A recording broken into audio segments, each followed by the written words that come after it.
Welcome to the Orlando Sentinel's editorial board interview with candidates for Osceola Judge Group 2 with Chris Bailey, who's been an attorney since 2016, challenging Gabby Sanders-Morency, who was elected county judge in 2018. Thank you both for being here. I appreciate that. And we'll get going right into the questions. The phrase judicial temperament is often used to describe those qualities that a good judge should exhibit. Which qualities do you believe are most important when it comes to judicial temperament? And Mr. Bailey, we'll start with you. Thank you for that question, and thank you for having us both here. When we're looking at the temperament of the judiciary and of the court system in general, it's important that the members of the community that come before that court have a confidence in the person that's sitting behind the bench. Not only a confidence that they understand what the law is, but that that person is entirely neutral, impartial, and is going to allow the proper amount of time for everybody to be heard. There is certainly something to be said in our judicial system for entire neutrality, which is the goal for all judges, and for any person who brings any matter to be fairly heard. I think that there's a thin line and a balance between allowing somebody to be heard, certainly whether they have an attorney or not, and maintaining that control in the courtroom. And to me, that is a essential part to ensure the effectiveness and the swiftness that cases can be heard, is allowing that person to have their day in court and to be heard, but also managing the schedule and making sure that everyone gets their fair share without feeling like you're stepping on someone's toes or talking over them or giving one side more time than the other. So that balance, I think, is certainly one of the most important things for all judges to have. Thank you. Judge Sanders-Morency, same question. How do you feel about judicial temperament? And again, thank you, Mr. Riddick, for having us here and giving us a platform to speak with the citizens of Osceola County.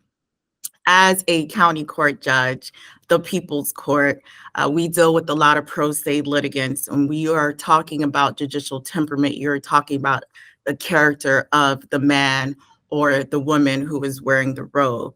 It is very important that you practice patience because you're dealing with many pro se litigants who've never gone through the experience of being evicted or perhaps being arrested for a misdemeanor charge. So that patience of educating them about why they're here, what the penalties are, goes a long way. Kindness goes a long way. Because this is the People's Court, we are the face of the judicial system. If you are mistreated or you are rude or just unprofessional, that is an issue, and it causes to have a lack of confidence in the system. So to just make sure that it is very clear that everyone has been given an opportunity to be heard, and people just want to voice their opinions, voice their concerns, because it is the worst day of their lives, even though it's in county court. So just giving them an opportunity to be heard and being patient and kind, it's all about judicial temperament. I would, and I am here by voice this time. I wanted to follow up on that, and you actually mentioned, Your Honor, a phrase that we often hear used regarding county court, the People's Court. Many litigants and even some defendants, depending on local policy, appear before the court without legal representation.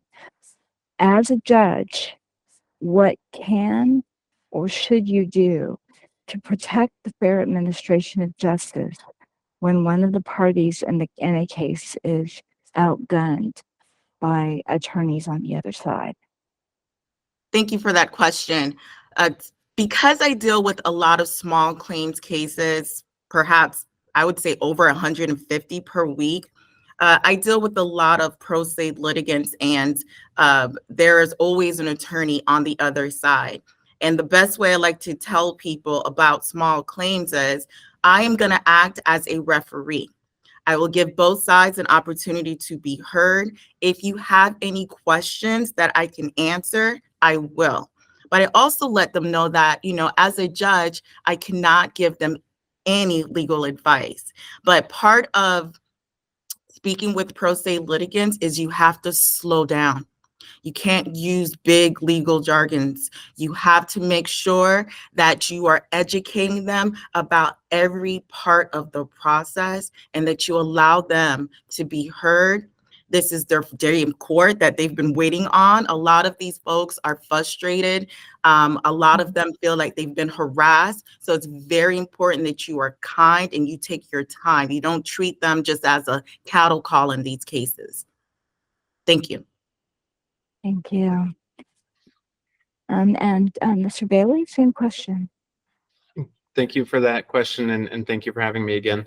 For me, it is much like Judge said, it is something where you have to take your time. So there is certainly an imbalance when one person has an attorney and the other person does not. There are years worth of training that goes into being an attorney. There's books upon books of statutes and things that we learn as attorneys that we cannot expect when we're on the bench somebody without an attorney to know. Now, that being said, this is their day in court. This is their moment to shine. A judge from the bench cannot allow themselves to be partial to one side just because they do or do not have an attorney. They also can't provide legal advice or information. So I think it's important to ensure that before moving the proceeding forward, everyone in the courtroom understands what's happening. There's no confusion as to what motion we're here for, what this hearing is about. As long as we all understand what's going on, the rules of evidence are what they are. And there's no way for a judge to come in and say, well, I'm going to let this happen because you don't have an attorney. I think that's important to the integrity of the judicial system. But there's certainly an ability for a judge to control their courtroom and ensure that there is proper information flowing to both sides. We understand what we're here for. We understand the gravity of what we're here for and what we're about to talk about. I think that that's certainly something that everyone is able to do, so that way an unrepresented party does not feel railroaded by someone that is able to afford an attorney that perhaps knows what is going on in that system. So I think slowing down, ensuring that everyone has a proper understanding of the process goes a very long way. I wanted to follow up on that really quickly. There are resources outside the courtroom that are available to self-represented litigants and other people who are caught up in the justice system. When you look at what Osceola County makes available for those people, is there more that you'd like to see the county do? What specific ideas would you have for that? And we'll go back to Mr. Bailey. Thank you. And I will say that we do have quite a few different options within the Ninth Circuit in general and within Osceola County. For me, I think that, and I think anyone within the judicial process would agree, having more people is always going to go further. Having the ability to have more judges, to have more magistrates, and more staff working on various programs to build up the programs that we already have is certainly going to help. Some of the programs that we have, there's such a backlog to get into the program or even to get into the judicial process itself and to get into court. I think having just more support staff would certainly be a step in the right direction to be able to get more help to more people. And county level, obviously, is a little bit different when it comes to certain types of referrals and for certain types of availability for different programs. But anything that we can do to expand existing programs and quite honestly, community outreach, community understanding and education for what our system is going to go a long way when somebody does have to come to court, no matter what the reason is, whether it's criminal or civil. If they understand the process, that's going to smooth line and streamline that entire process, I think, for everyone. What would you like to see more investment in Osceola County? I would like to see more investment in the community legal services. Prior to COVID, we would have attorneys from community legal services come every Wednesday. And I would always encourage my unrepresented litigants to make sure that they call community legal services so they can aid them in preparing a motion. After COVID, that all went away, and I'm not sure if it's a budget issue. I still tell people to go and seek out counsel, and obviously if they can't afford one, please make sure they reach out to community legal services. But what I would like to see of them is them actually come back into the courthouse. I think it would make things much easier. Thank you so much. I have a follow up to that. That's sort of related, except instead of legal help, I'm wondering about access to resources for translators, interpreters, and adaptive technology for people who are visually or hearing impaired. Do litigants and defendants have adequate access to those resources, and what do you think can be done to help that? And I will start with Judge Sanders-Morency. Excuse me. All right. Let's start with the criminal side of things. You are entitled to have an interpreter because your rights and liberties are being taken from you on the criminal side. Now, there is a funding issue. And with all candor, I have been trying to get more funding because our Brazilian community is growing. We don't have any plea forms that's in Portuguese. I am of Haitian descent. I was born in Haiti. There's no Creole or French plea forms. So I have folks coming into the criminal courthouse and there's a plea and I can't take that plea because I only have English or Spanish plea forms. So it's frustrating for me because I need to make sure that these people are able to understand what's going on, what rights are being, taken away, but I can't do my job because the resources are not there. And that is a big issue. It is a big issue that we've been dealing with a super long time. Also, we don't have that many Spanish interpreters. We share between Orange and Osceola County. Those are two huge counties. So if I have a case where someone's in custody, I need a Spanish interpreter. I don't get that Spanish interpreter because I'm dealing with misdemeanor cases. They're going to give someone with more credence a felony circuit judge, family, juvenile, everyone but for county. On the civil side, you are not entitled to have an interpreter. So it's also frustrating because I want people to know why you're being sued, why you're being, evicted. And I'm not allowed to have my clerk, interpret in Spanish. I can't have my deputy. So a lot of the times people have to get folks from outside of the courtroom to come interpret for them. So it's definitely a funding issue and I hope we get better at it. Thank you for that. Mr. Bailey, same question. Thank you. And I will certainly agree with everything that was just said by Judge Sanders, that this is globally a funding issue. And I don't think that us in the Ninth Circuit or us in Osceola County are unique to that funding issue. I think that having more funding is going to allow much greater resources for everybody.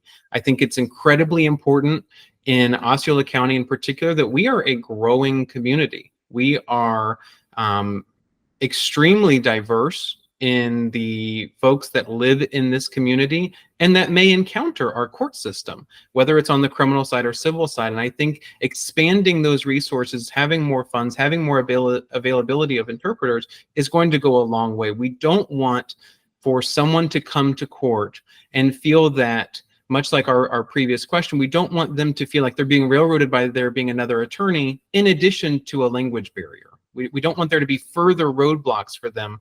Everyone should be on the same plane. And I think that the availability of interpreters is going to go a long way for that.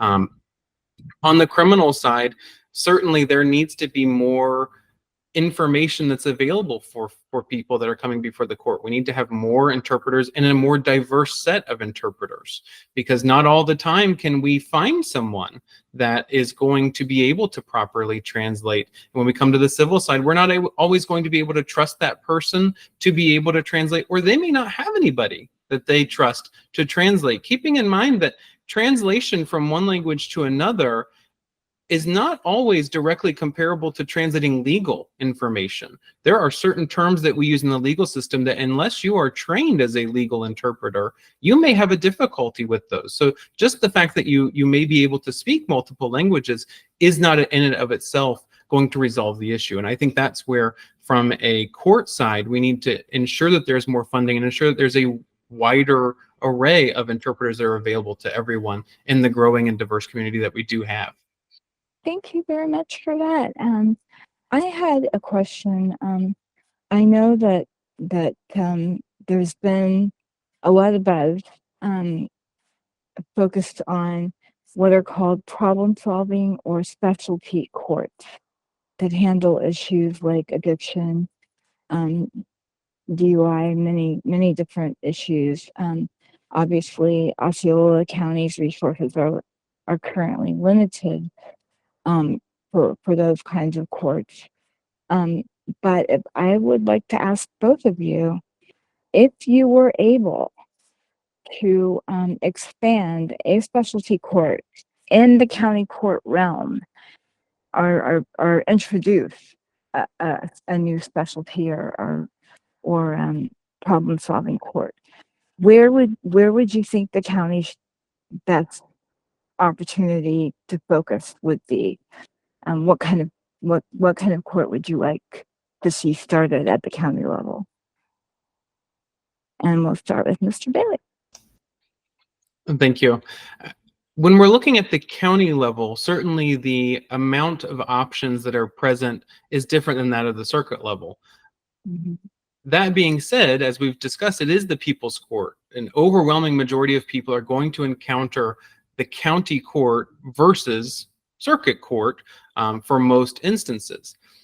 If we could build up on a county level substance abuse courts, drug addiction court, mental health counseling and mental health courts, I think that is going to not only make for a smoother system for everybody, but it's going to ensure that people who may need certain resources have better access to those.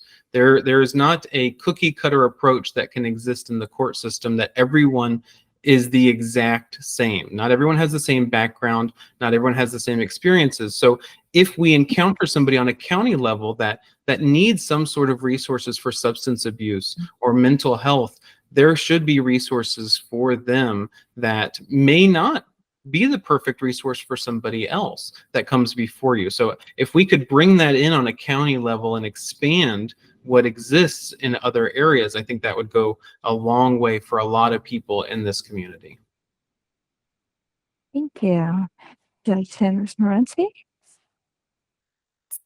I would say the most important program would be mental health. And I say mental health because once you're able to obtain a diagnosis, you're able to place that person under an appropriate schedule to take their medications. Right now, without having a mental health program in county court, essentially we have a catch and release. We have folks that have not been diagnosed. They are in custody. They're out of custody. They plea. They go out in the community. They, pick up new charges. It's just a revolving door. It is very important that we're able to expand. And again, it's back to funding, because in 2009, Osceola County, we did have a mental health program, and it was ran by a county court judge. I don't know what happened, but we no longer have that, and it's causing a huge issue. And we're seeing the same people day in and day out. Mental health, we all know it's mental health, but we have to release them. We can't keep them, and we cannot get them to Park Place or seek any treatment. And it's very sad. And I really hope that we are able to get funding in county court for mental health.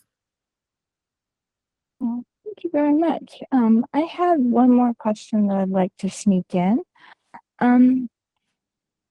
Another old saying is that justice delayed is justice denied. With the number of cases, the sheer volume that pour through the county court there is always the challenge of maximizing efficiency while making sure that everybody has the opportunity to be heard. Um, what would for Judge Sanders-Morency, what have you done to improve efficiency without sacrificing um, access to justice? And then we'll follow up Mr. Bailey. Thank you for that question. On the criminal side of things, we have created a virtual pretrials. Typically, a private pretrial will have between 100 to 150 cases. Instead of having the defendant and their attorneys appear in court taking time, we've created a sheet. It's a pretrial status sheet. You're able to tell us if there's a plea offer, if you're rejecting the plea offer, if you're requesting a continuance, if you're requesting some sort of evidentiary hearing. I am able to do 150 cases within an hour or 2 hours. Now, on the civil side, before COVID, we used to have a small claims pretrial that the judge was not part of. That was handled by the clerk's office. And you know, we had quite a few issues and we weren't seeing as many cases. Once COVID hit, we decided that it would be best that we get more involved. And by getting more involved, we are the ones that conduct small claims pretrial. And we do that virtually because we know that folks are working. We don't want to take much time. And once per week, we're able to see between 75 again to 150 because we do small claims twice a week. And I believe the other judge does it once a week. But at the end of the day, it's case management. And we are reaching out to as many folks as we can, and we are processing these cases out. Small claims, you have 60 days to deal with these cases. So we encourage mediation, and if mediation does not work out, then obviously you're going to go to a trial. We carry a heavy caseload, but again, we are doing the best we can, and case management is key.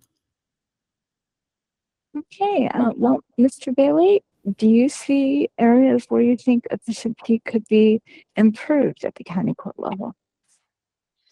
Thank you for that. I certainly see that we must continue the course that we're on right now, which is embracing technology, much like we're doing here. There is technology that while not everyone has access to, that we should encourage people to utilize if they can. Having virtual hearings that may take 5, 10, 15 minutes is going to be much more efficient for everyone's time and resources than bringing everyone into court, having them go through security and park and wait outside the courtroom and then wait inside the courtroom. Embracing virtual, which I think a lot of our court judges are doing right now, especially in the Ninth Circuit and in Osceola County as well. So embracing that technology, embracing that virtual nature of the future, quite frankly, and then also ensuring that we take the time that's necessary to understand what somebody's going through, what their case is about, educating them on how the process works, being respectful of them, but understanding that their time is important, everyone else's time in the courtroom is important. This is their day in court. However, we must be respectful of everyone's time there. We can't allow somebody to railroad the entire schedule or the entire docket just for that one particular matter. So maintaining a proper, courteous control of the courtroom that's respectful to everyone, I think goes a very long way in ensuring that our schedule is kept efficient. But embracing the things like technology, the virtual hearings, and embracing things like the plea forms that we have and the short matters forms that we have, the paper pretrials, I think is certainly something that we should continue and perhaps expand. In addition, there's something to be said for short matters. There should be a lot more short matter time where some of these motions that get filed can be resolved within 5-10 minutes. If we allow for private attorneys, even state attorneys, or even non-represented folks to come in and be heard in a short matter setting, that we're not clogging up a docket further and further, that would go much further, I think, in the system. Okay, I think I can attest that technology does not always fulfill its promise to us. But I really appreciate your patience, both of you, very much, and letting us talk with you, answer our questions very thoughtfully.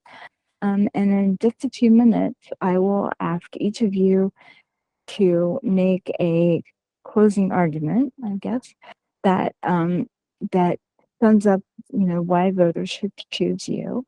But before that, I did want to remind those of us who are watching, those of our readers who are watching this, that the Orlando Sentinel will be making an endorsement in this race. We feel that the judicial races are among some of the most important races on the ballot and some of the ones that it can be hardest to find good information on. But in this case, you have two candidates who have both curated an online presence that answers a lot of questions about their candidacy.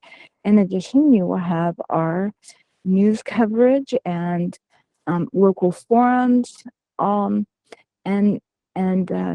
social media. There are many places you can turn to get your own information and to look beyond any endorsement that we or any of the people who have endorsed either of these candidates, and both of you have a lot of endorsements. And look at what's most important to you and decide which candidate best fits your idea of a good judge for Osceola County.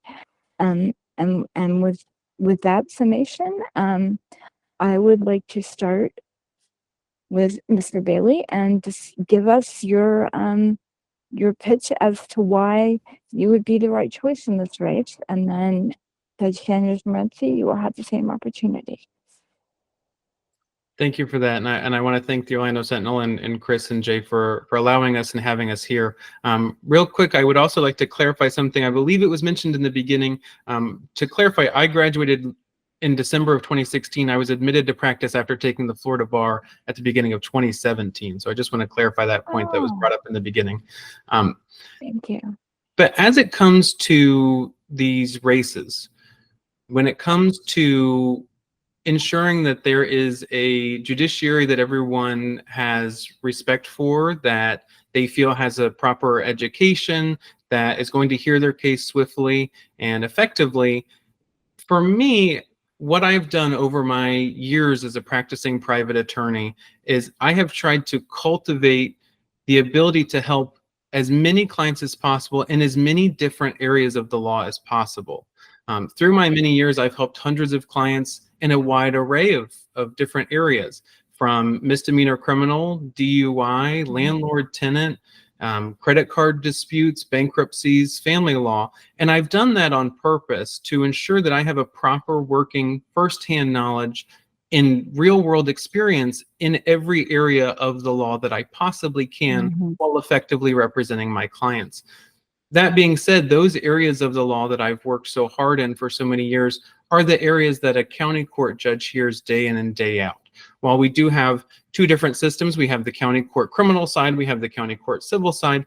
I have made it my goal over the last few years to ensure that while I'm effectively representing my clients, I'm doing so in a way that provides a firsthand knowledge and education basis for those different areas of the law. As a private practicing attorney, I've also run a business which has thrived over many years, which I think gives me a certain amount of ability to not only effectively run a schedule, to remain task oriented, which I think goes a very long way in controlling some of that backlog that we have in the court system. We do have to do the best that we can with what we're given in the court system. And I think having someone that has not only been in the trenches on multiple different areas, but has the experience of running a personal business that has helped hundreds of thousands of clients in our local community is going to go a long way. So I certainly appreciate everyone's time and their commitment to this. All right. Judge Sanders-Morency? Again, thank you both for creating this platform. And as you indicated, Chris, the judicial races are very, very important. We make decisions day in and day out that affects the citizens of Osceola, your families, your friends. And I've been doing this job for the past 6 years. I absolutely love being a county court judge. I have over 15 years of experience in public service. I am a former prosecutor. I've pretty much worked my way up through the ranks at the state attorney's office and became the deputy bureau chief prior to taking the bench. I am the first African-American person elected to the Osceola County bench, and I've dedicated my life to public service. As a judge, I go out in the community, I educate our seniors, I educate students about our justice system, about our judicial system. I invite folks in to see what I'm doing because I am an elected official. You all elected me to take this position, and you know, I don't take it lightly. It is more than a job. It is a lifestyle. And I do not take it for granted. And I think that as a Osceola County judge, you need someone that's relatable, someone that has experience, someone that believes in fairness, integrity, and equal justice for all.